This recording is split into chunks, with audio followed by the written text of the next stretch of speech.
اگر کسی وجہ سے اندر جانے کا راستہ نہ بنا سکے تو یہ گوری گوری، میرا مطلب ہے 2 گوریلا لڑکیاں ہی اندر مردانگی کے زنانگی کے جوہر دکھائیں گی، گامے ماچی کے سر پر کفن باندھ کے اور اس کی جان ہتھیلی پر رکھ کے آگے لائیں گی اور بند دروازے کھلوانے میں کامیاب رہیں گی۔ شرط یہی ہے کہ ایک گامے ماچی کو ڈھال بنائے رکھے اور دوسری اپنی حفاظت کرے۔ پہلا کام گلبدن بیگم کر سکتی ہیں اور دوسرا وکیلن بیگم۔ ریوالور تو دونوں کے پاس ہوگا اور انہیں دوہرے قتل عام کی اجازت ہوگی، ایک تیر نظر اور بندوق کے حسن اور شمشیر ادا سے اور دوسرا گولیاں چلا کے۔ پہلے اس کو کیا کہتے تھے؟ میمنہ اور مسیرہ، غالب نے کہا۔ دائیں طرف سے اور بائیں طرف سے حملہ کرنے والے۔ تو کیا بائیں بازو میں ہم بھی شامل ہو جائیں؟ اب تک تم کدھر ہو؟ میں نے کہا بہتر ہے کہ تم جہاں ہو وہیں رہو۔ کوئی ہم پر قطعہ تاریخ وفات، حسرت آیات کہنے والا اور شہدائے الفت کی شہادت کی خبر لگانے والا بھی تو ہونا چاہیے۔ تم ریزرو فورس میں ہو، لیکن صبح سے شام تک ہم کیا کریں گے؟ غالب بولا۔ بیٹھے رہیں تصور جانا کیے ہوئے۔ اس نے چوری چوری نازو کی طرف دیکھا، لیکن نازو اس کی طرف متوجہ نہیں تھی۔ میں نے اسے بتایا کہ اس مشن میں اہم ترین رول اس کا بھی ہو سکتا ہے، مگر یہ رول کیا ہوگا اور اس کی ضرورت کب پڑے گی، یہ فیصلہ وقت سے پہلے نہیں ہو سکتا۔ آج سراج آیا تھا، غالب نے اچانک کہا۔ کس لیے؟ میں نے اور محسن نے ایک ساتھ کہا۔ وہ بظاہر تو مجھ سے ہی ملنے آیا تھا، غالب نے کہا۔ ایک ٹوٹا ہوا ہاتھ گلے میں پڑا ہوا تھا، کسی نے اسے بتا دیا تھا کہ میں اس کو کہاں مل سکتا ہوں۔ بڑی اکڑفو میں تھا، جیسے مجھے تھانے میں الٹا لٹکا کے میری کھال میں بھس بھروا دے گا اور سب کے بارے میں پوچھ لے گا۔ وہاں واسطہ پڑ گیا ایڈیٹر سے، وہ ایک خردماغ آدمی۔ اس نے کہا کہ ڈی ایس پی صاحب کوئی رپورٹ ہے یا وارنٹ ہے؟ نہیں ہے تو یہ بتائیے کہ آپ کو اوپر آنے کی اجازت کس نے دی؟ سٹاف کو پریشان کرنے آئے ہیں آپ؟ وہ کہنے لگا کہ میں کہیں بھی آنے جانے کا اختیار رکھتا ہوں اور کسی کو بھی شک میں گرفتار کر سکتا ہوں۔ ایڈیٹر تو آگ بگولا ہو گیا۔ اس نے کہا کہ تم ہو کون؟ اسی وقت نکل جاؤ ورنہ دھکے دے کر نکال دوں گا اور سارے رپورٹر تمہارے پیچھے لگا دوں گا۔ بال کی کھال نکالنے والے اور کھال کے جوتے بنا کے مارنے والے، تمہارے اگلے پچھلے سارے کرتوتوں کا کچا چھٹا چھاپ دوں گا۔ اس کی حالت غیر ہو گئی۔ جس قسم کا دھندا وہ کر رہا ہے اس میں یہ دھمکی بہت خطرناک ثابت ہو سکتی تھی۔ چور نہ ہوتا تو ڈرتا کیوں؟ فوراً ٹھنڈا ہو گیا کہ میرا مطلب یہ نہیں تھا۔ ایڈیٹر نے کہا کہ مطلب کی ایسی کی تیسی، میں جانتا ہوں اس علاقے کا ڈی ایس پی کون ہے۔ تم کہاں سے آ گئے میرے اخبار کے دفتر میں گھس کر افسری کا اور اختیارات کا رعب جمانے کے لیے؟ میں نے کہا کہ یہ ڈی ایس پی سراج صاحب ہیں اور غالباً بارڈر ڈیوٹی پر ہیں۔ ایڈیٹر اچھل پڑا کہ اچھا، حضرت بارڈر سے آؤٹ آف بارڈر ہیں۔ میں بات کرتا ہوں ابھی آئی جی سے کہ ان کا ایک بہت فرض شناس افسر بے لگام ہو رہا ہے، اسے نکیل ڈال کے لے جائیں۔ سراج سخت مشتعل ہو کے گیا۔ چلتے چلتے میں نے پوچھ لیا کہ ڈی ایس پی صاحب، یہ ہاتھ کسی مارکے میں داد شجاعت دیتے ہوئے ٹوٹا ہے کیا، یا کسی اور کا تمغہ شجاعت ہے؟ بڑا قدر ناشناس محکمہ ہے، نہ ایک اعلیٰ افسر کی ایمانداری پر انعام دیتا ہے، نہ اس کی بہادری کی خبر۔ مت پوچھو اس نے دل ہی دل میں مجھے کتنی گالیاں دی ہوں گی، مگر وہ ضبط کرنے پر مجبور تھا۔ سڑک پر ہوتا تو مجھے گولی مار دیتا۔ ہم سب کو سراج کی حالت کا تصور کر کے بہت ہنسی آئی۔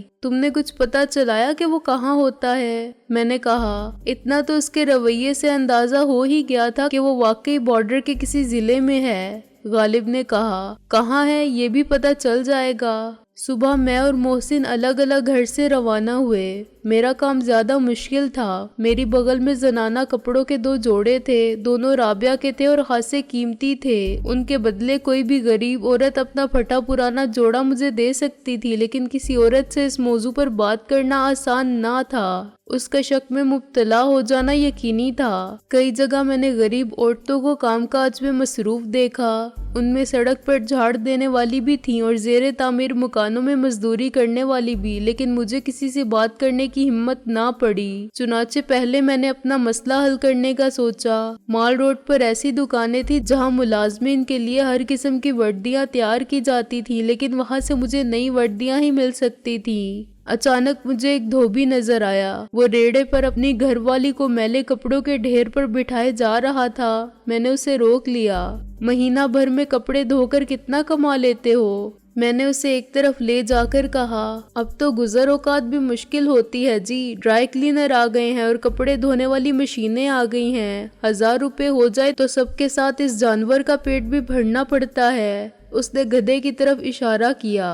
اچھا ایک بات تمہارے فائدے کی ہے، میں نے ادھر ادھر دیکھ کر کہا، یہ سب پرانے کپڑے ہیں نا، اگر ان میں سے کوئی کھو جائے یا پھٹ جائے تو کیا کرتے ہو؟ بس جی ہاتھ پیر جوڑ کے معافی مانگ لیتے ہیں، وہ بولا۔ اچھا فرض کرو میں تم سے چند جوڑے خریدنا چاہوں، میں نے کہا، 2 بہت پرانے اور زنانہ، ان کے بدلے تم کو یہ 2 جوڑے دوں، یہ میرے کس کام کے جی؟ وہ مجھے گھونٹتے ہوئے بولا، مطلب کیا ہے آپ کا؟ اگر میں تم کو 1000 نقد بھی دوں ابھی؟ میں نے صاف بات کرنا مناسب سمجھا، اور تم سے 2 زنانہ جوڑے مانگوں، 3 مردانہ، ایک ایک جوڑے کی قیمت 200 روپے، تم تو پورے 1000 کے فائدے میں رہو گے، ہاتھ پیر جوڑ کے نقصانات معاف کروا لو گے۔ یہ کیا چکر ہے جی، آپ پرانے کپڑوں کے 1000 کیوں دے رہے ہو؟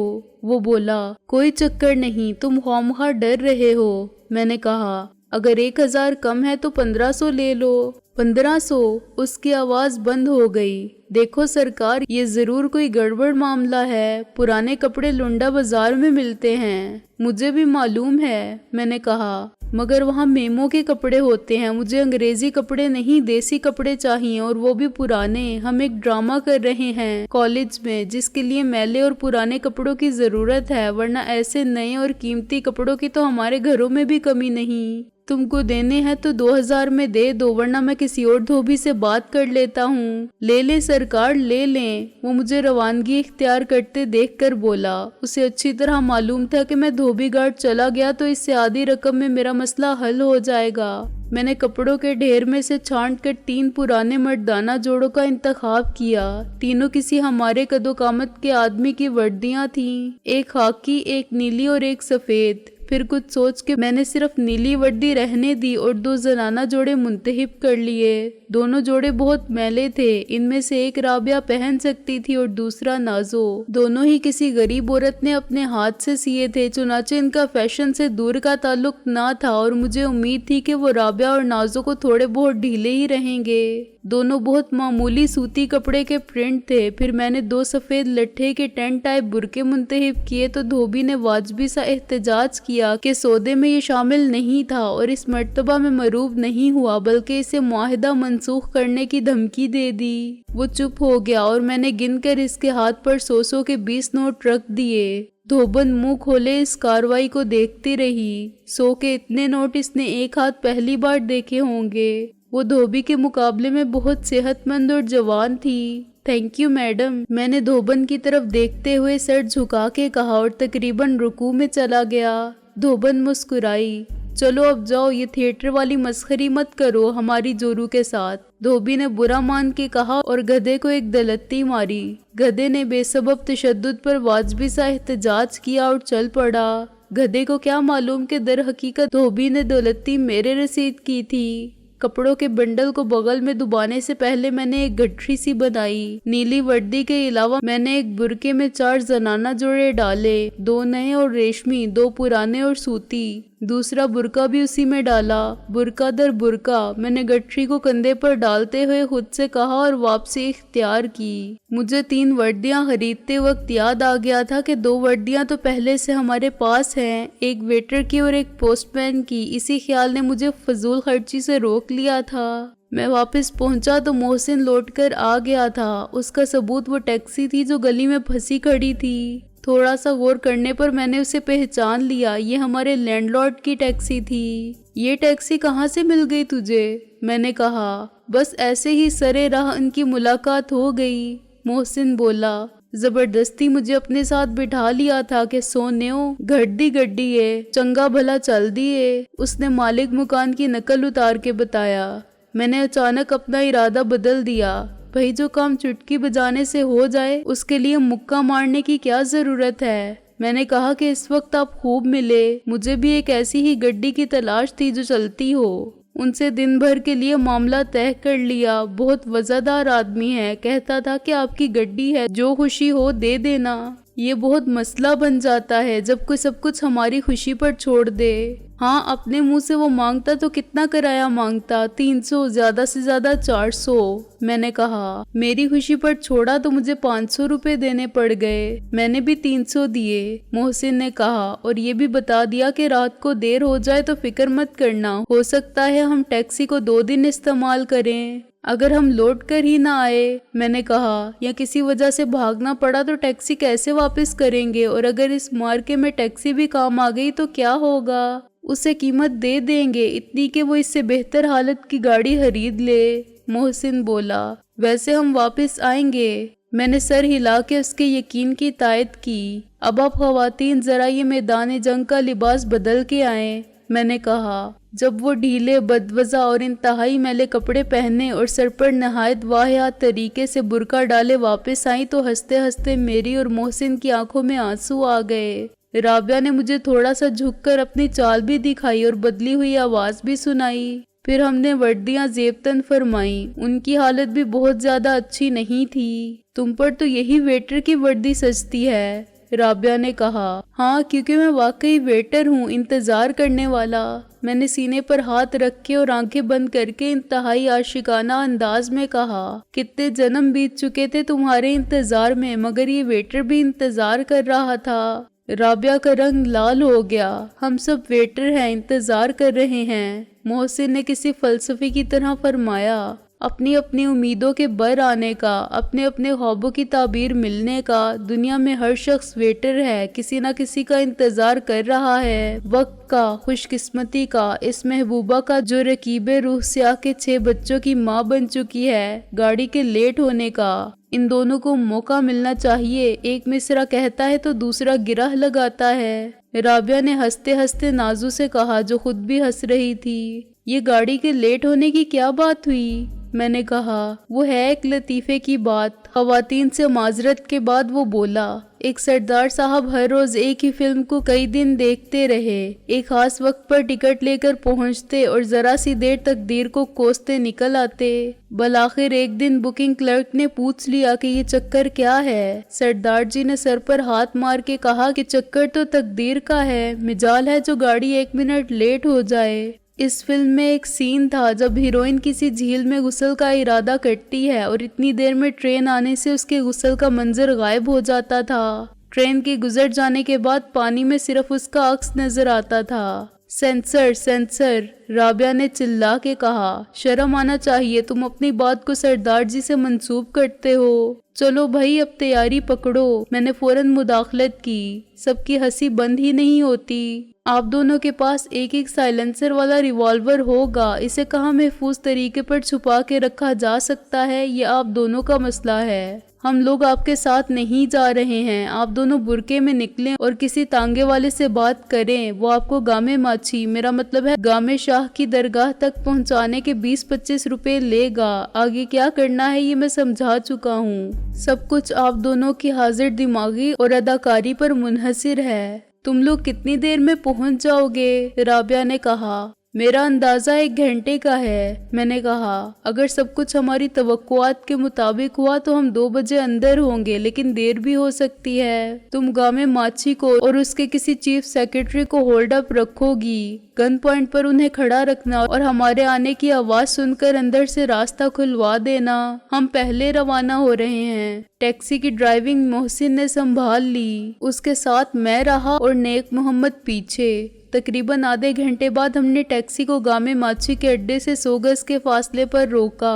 तांगा अपने वक्त पर ठीक 1 बजे पहुंचा और हमने बुरके में छुपी हुई राबिया और नाजो को तांगे से उतर के दरगाह की जानिब बढ़ते देखा। मेरी निगाह दरवाजे पर गई जिसमें से लोग आ जा रहे थे। मुझे वो शख्स सूरत आशना लगा और ऐन इस वक्त जब मैं उसे देख रहा था उसकी और मेरी नजरें मिली। हम अपनी टैक्सी में बैठे हुए इस शख्स से बहुत दूर थे और दरमियानी फासला 150 गज के दरमियान था। चुनाचे इस बात का इम्कान बहुत कम था कि वो शख्स मुझे पहचान लेगा। एक तो मैं वर्दी में था और मेरे सर पर जो कैप थी वो मेरे आधे चेहरे को छुपा लेती थी। फिर ये कि मेरा चेहरा खिड़की के शीशे के पीछे था। उसके बरक्स वो पूरी रोशनी में था और उसकी सूरत को मैं हर पहलू से देख सकता था। उसके बावजूद मेरे दिल में बैठा हुआ खौफ मुझे परेशान करने लगा। यार मोहसिन, अब अचानक मुझे एहसास होने लगा है कि हमने दोनों लड़कियों को अकेला भेजकर अच्छा नहीं किया। मैंने कहा, दोनों और अकेली? मोहसिन दांत निकाल कर बोला, ये तो वही बात हुई कि चोर और लाठी दो, मैं और बापू अकेले। उनके साथ शहला होती तो ये तीनों को अकेला मान लेता सिकंदर बादशाह, नेक मोहम्मद बोला। बात मजाक की नहीं। मैंने कहा, इस शख्स को गौर से देखो जो गामे शाह के मिजार की इमारत के बड़े दरवाजे पर खड़ा है। उसके तेवर खतरनाक हैं। उसका मूंछों को बल देने का अंदाज भी खतरनाक है। उसकी मूंछें भी खतरनाक हैं। मोहसिन बोला, मगर ये तो सारा मिशन ही खतरनाक है। उसमें किसी एक आदमी के खतरनाक होने से क्या फर्क पड़ता है? क्या तुझे इसका चेहरा जाना पहचाना महसूस नहीं होता? मैंने कहा, तुझे और मुझे हर रस्सी अगर सांप नजर आती है तो कसूर हमारी नजर का नहीं है। मोहसिन ने कहा, मुझे ऐसा लगता है कि इस शख्स से हमारी साबका मुलाकात इंतहाई गलत हालात में हुई थी। हालात इस वक्त भी साजगार नहीं हैं। मोहसिन ने जवाब दिया, मेरा ख्याल है कि हम में से किसी को इनके साथ रहना चाहिए। मैंने उतरने की नीयत से हैंडल पर हाथ रखा। अब कुछ नहीं हो सकता। मोहसिन ने मेरा बाजू थाम लिया।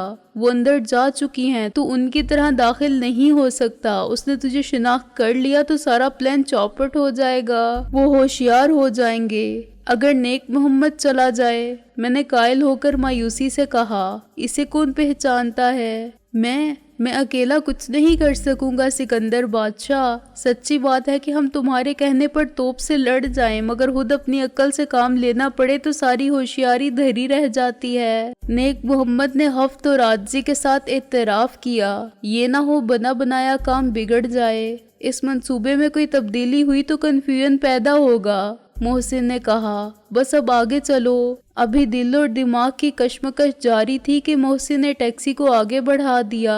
15 मिनट के बाद उसने सड़क को छोड़कर सीधे हाथ पर कच्चा रास्ता इख्तियार किया जो तांगों, बैलगाड़ी और मोटरों की आमदोरफ्त से मिट्टी मिट्टी हो रहा था। रास्ते की चौड़ाई इतनी थी कि एक वक्त में इस पर से एक ही गाड़ी गुजर सकती थी। चुनाचे सामने से तांगा नमूदार हुआ तो मोहसिन को टैक्सी इंतहाई बाई तरफ करना पड़ी। उसके 2 पहिए एक खेत की मुंडीर पर थे और 2 कच्चे रास्ते पर। इससे टैक्सी बहुत ज्यादा एक तरफ झुक गई थी। घोड़े की हर टाप के साथ गर्द उड़ती थी। तांगा गुजर गया तो मोहसिन ने एकदम क्लच दबा के एक्सेलरेटर दबाया और इंजन गरजा तो पीछे धूल का बादल सा उठा। तांगे वाले ने हमारी शान में क्या इरशाद फरमाया, ये हम काफी आगे जाके निकल जाने की वजह से ना सुन सके।